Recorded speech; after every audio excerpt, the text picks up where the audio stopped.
여러분, 알래스카는 원래 러시아의 땅이었습니다. 그것을 미국의 17대 대통령인 앤드류 존슨 대통령이 1867년에 720만 달러로 구입을 했습니다.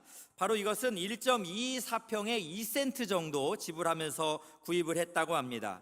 그런데 당시 미국 층에서는 이 시워드 국무장관이 진행을 했었는데, 많은 사람들은 이 쓸모없는 땅을 왜 사느냐고 반대가 만만치 않았습니다. 그때 이 시워드 국무장관은 의원들에게 이런 말을 했습니다. 한번 보겠습니다. 여러분, 나는 눈 덮인 알래스카를 바라보고 그 땅을 사자는 것이 아닙니다. 나는 그 안에 감추어진 무한한 보고를 바라보고 사자는 것입니다. 여러분, 나는 우리 세대를 위해서 그 땅을 사자는 것이 아닙니다. 나는 다음 세대를 위해서 그 땅을 사자는 것입니다.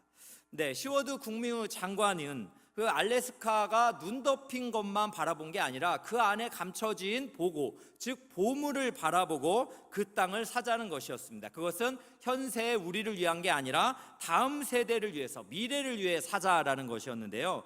결국 30년이 지난 후에 알래스카에서는 금광이 발견이 됩니다. 그리고 20세기에 들어서 석유까지 발견이 되면서 많은 사람들이 시워드 국무장관이 장래를 보는 해안을 가지고 있다라는 이런 높은 평가를 내렸습니다.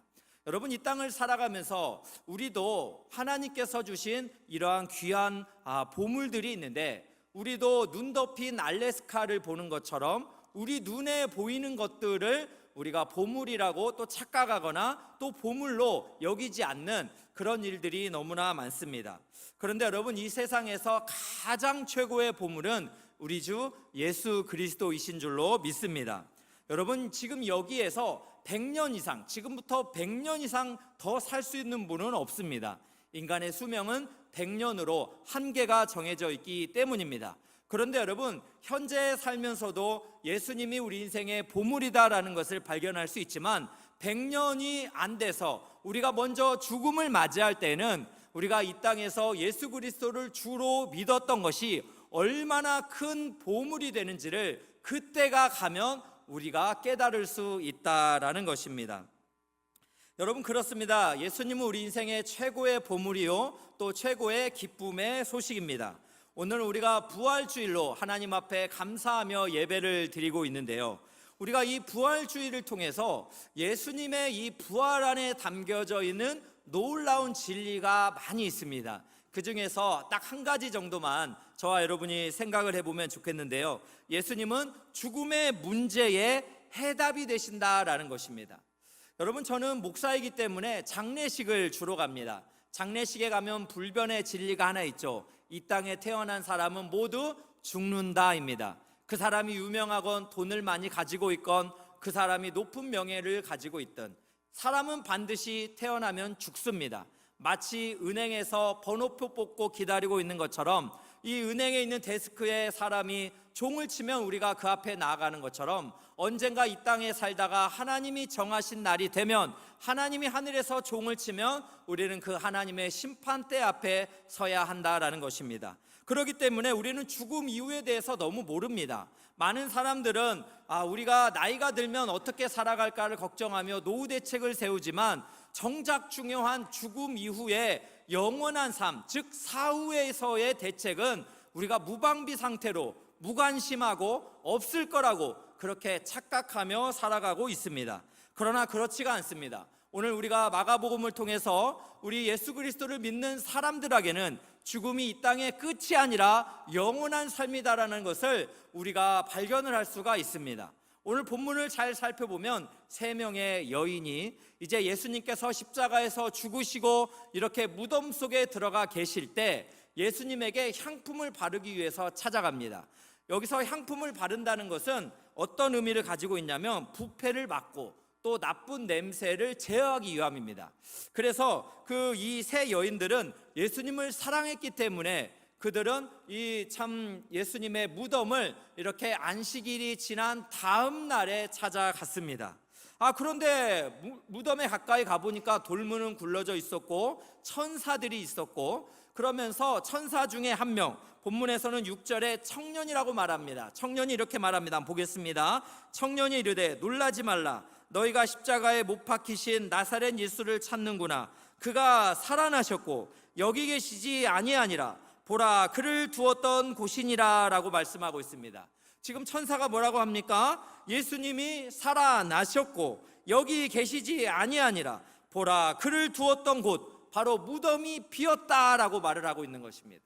그렇습니다. 여인들은 죽은 예수, 십자가에서 못 박혀서 피 흘리고 창에 찔렸던 예수의 시체를 보러 갔는데 지금 어떻게 된 거예요? 무덤은 열려 있었고 한 천사만 있으며 예수님의 무덤은 비어 있다는 것을 발견하게 되었습니다. 여러분, 이 빈 무덤은 예수님의 부활의 강력한 증거가 됩니다. 왜 그렇습니까? 다른 종교 지도자들은 죽으면 다 무덤이 있습니다. 화려하게 꾸며놔서 그를 쫓던 사람들이 가서 방문을 합니다. 또 아니면 화장을 하거나 그래서 강과 바다에 뿌리거나 아니면 유골이나 사리를 보관하기도 합니다. 그런데 예수님의 시체는 발견할 수가 없다라는 거예요. 왜 그렇습니까? 예수님이 부활하셨기 때문입니다. 예수님은 무덤 앞을 막고 있던 그 큰 돌도 누군가, 바로 천사가 굴렸지요. 그리고 로마의 군병들이 지키고 있었는데도 이 시신이 없어졌습니다. 그러므로 이것은 바로 예수 그리스도의 부활을 증거하는 강력한 증거가 된다라는 것입니다. 여러분, 이 예수님의 부활에 대해서 리 스토레벨이라는 사람이 참 여러 가지 증언을 했는데요. 원래 이 사람은 무신론자였고 그리고 굉장히 이성적인 것만 믿는 사람이었습니다. 그런데 그가 어느 날 가족들과 식당을 갔는데 이 딸이 숨을 못 쉬는 급박한 일이 생겨요. 그러자 근처에 있던 크리스천 간호사가 이 딸을 이렇게 도와주면서 간신히 딸이 생명을 다시 얻습니다. 이 과정에서 크리스천 간호사의 도움으로 스토레벨의 아내는 예수님을 믿게 됩니다. 그러면서 이 가족들이 예수 그리스도를 믿고 신앙생활하는데 이 스토레벨은 그게 못마땅하는 거예요. 도대체 이게 믿어지냐? 성경의 진리가 어떻게 우리 가슴에 다가오냐? 그러면서 스토레벨은 굉장히 고민을 하면서 결국 예수님의 부활이 거짓이다라는 것을 내가 밝혀내겠다, 이런 생각을 가지고 또 고고학을 연구하고 많은 문헌들을 찾아냅니다. 그러면서 결국 그가 내린 결론은 예수님의 부활은 역사적인 사실이다라는 것을 증거하게 됩니다. 그가 한 4가지 정도 이야기하는데 빠르게 살펴보면 그 첫 번째는, 부활의 첫 번째 증거는 빈 무덤이다라는 것입니다. 만일 예수님께서 정말 부활하지 않았다라면 시체가 그대로 남아있어야 할 것입니다. 그래서 예수 부활을 반대하는 사람들은 여기에 예수님의 시체가 있고 여기가 예수님의 무덤이다라는 것을 공개하기만 하면, 그러면 예수님의 부활은 이렇게 거짓으로 판명이 나는데, 여러분, 무덤이 비어있다라는 것 자체, 그것이 바로 예수님이 부활하셨다는 강력한 증거가 된다라는 것이죠. 두 번째, 스토레벨이 밝힌 증거는 부활을 목격한 수많은 사람들의 증언입니다. 여러분, 당시에 유대교 문화 속에서는 여인들은 그들의 증언의 신빙성을 갖지를 못했습니다. 그런데 지금 예수님의 부활을 증언하는 이 복음서를 보면 여인들이 예수님의 부활을 목격했다는 증인으로 나오고 있어요. 여러분, 생각해보세요. 합리적으로 생각을 한다면, 조작을 한다면 부활의 증거를 증인으로서 여러분 누구를 채택하겠습니까? 당시에 유명한 사람, 아니면 신뢰할 수 있는 사람, 아니면 로마의 군사 정도 돼야 이 사람이 증언했기 때문에 예수님 부활은 사실입니다, 이렇게 말해야 되는 거 아닙니까? 그런데 당시에 증인으로서 설 수 없는 여성들을 이렇게 증인으로 부활에 이렇게 참 증거로 삼았다라는 것은 예수님의 부활이 사실일 수밖에 없다라는 것을 분명하게 보여준다라는 거죠. 또 여러분, 부활을 목격한 많은 사람들이 있습니다. 고린도전서 15장을 보면 여러분, 베드로와 또 제자들과 500여 사람들이 봤다 그래요. 여러분, 한두 사람이 조작을 해도 말을 맞추기가 쉽지 않습니다. 그런데 예수님의 부활을 500명 이상 봤다고 하니까 그들의 주장이 일치가 되다 보니까 여러분, 이것은 사실로 받아들일 수밖에 없다라는 거죠. 또 세 번째로, 스토레벨은 부활의 증거로 변화된 제자들의 모습이에요. 여러분, 예수님이 십자가에서 죽으실 때 제자들은 어땠습니까? 다 도망갔습니다. 심지어 베드로는 예수님을 부인하고 저주까지 했습니다. 그런데 부활하신 예수님이 제자들을 만나 주시니까 사도행전을 보면 여러분, 제자들이 어떻게 살아갑니까? 죽음을 두려워하지 않아요. 칼을 무서워하지 않습니다. 예수님은 살아계시고 지금도 우리의 구세주가 되십니다를 그들은 목숨 걸고 증거했습니다. 그래서 예수님의 제자들 대부분은 순교했습니다. 끝까지 예수를 증언할 수 있었던 이유가 무엇입니까? 부활하신 예수님을 만났기 때문입니다. 여러분, 네 번째로 부활의 증거가 무엇입니까? 부활 사건의 초기 교회의 기록입니다. 여러분, 오늘 마가복음 16장 2절을 보세요. 안식 후 첫날입니다. 안식 후 첫날 매우 일찍이 해 돋을 때, 여기 안식 후 첫날은 요즘으로 말하면 일요일이에요.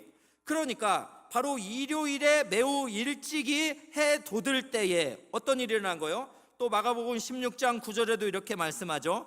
예수님께서 안식 후 첫날, 즉 일요일 이른 아침에 살아나신 후라고 분명히 말합니다. 예수님이 언제 살아나셨다고요? 일요일에 살아나셨다라는 거예요.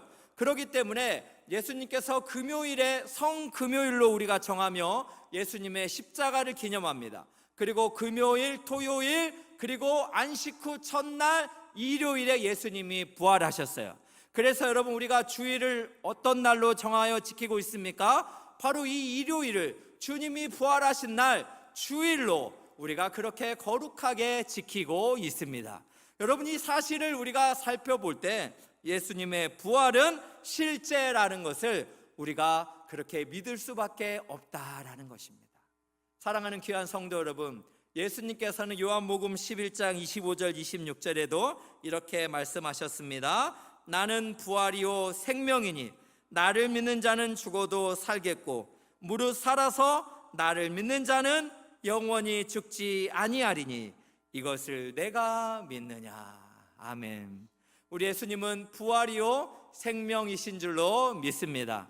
우리 예수님은 우리 인생의 근본적인 문제, 바로 죽음의 문제를 완벽하게 부활하시며 해결하신 우리의 생명이요 해답이 되시는 줄로 믿습니다. 예수님이 자기를 내어주기까지 우리를 사랑하시면서 우리의 문제를 해결하셨다면, 여러분, 우리의 삶의 문제, 또 우리의 삶의 목적의 어떠한 방향들도 오직 예수 그리스도에게 향하는 줄로 믿습니다. 그래서 여러분, 이전에 CCC 총재님이셨던 김준곤 목사님은 백문일답이라는 것을 말씀하셨어요. 100가지 질문의 마지막 해답은 예수 그리스도 되신다라는 것입니다.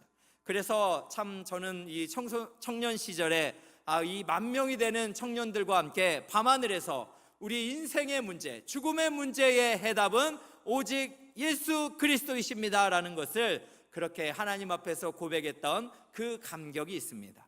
오늘 예배하는 모든 성도님들, 우리 인생에는 여러 가지 질문이 많은 세상을 우리가 살아가고 있습니다. 참으로 문제 많은 세상을 우리가 호흡하고 있습니다. 그러나 이 모든 문제의 해답은 우리 주 예수 그리스도에게 있는 줄로 믿습니다.